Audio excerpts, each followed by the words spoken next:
ça a été tout à fait terrible. Tout à fait terrible. Parce que c'était la crainte qu'on leur fasse du mal. On les agresse, plus ou moins. Et on se sentait immensément loin. Annie Mazer a encore du mal à réaliser. Son cauchemar a pris fin lundi soir lorsque son fils Rodolphe est rentré en France. Directeur hôtelier depuis 6 mois sur le Ponant, le jeune Lyonnais n'est pas prêt d'oublier ce jour du 4 avril où les pirates sont montés à bord. Tout s'est passé très vite. Lorsque les pirates embarquent à bord, tout s'enchaîne très très vite.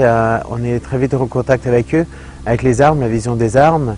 Et puis après, on commence à compter les heures. On se dit ça va durer 2 heures, 3 heures, 5 heures.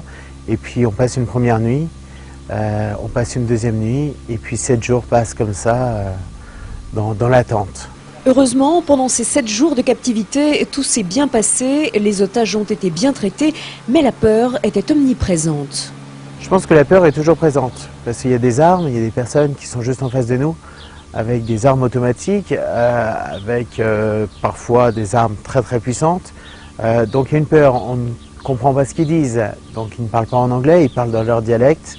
Et plus on avançait dans le temps, et plus on sentait un certain stress, surtout durant la nuit. Malgré la peur, pour lui et ses proches, Rodolphe se dit prêt à repartir. Cette mésaventure ne l'a pas découragé. Toujours prêt à repartir. Non, toujours prêt à repartir. On repartira et puis on retraversera le golfe d'Aden. Je pense qu'il faut relativiser et dire qu'on n'a pas été malheureux. Ça aurait pu être pire. Et ça aurait pu se terminer aussi tragiquement. Heureusement, l'histoire finit bien. Rodolphe repartira à bord du Ponant d'ici 3 mois.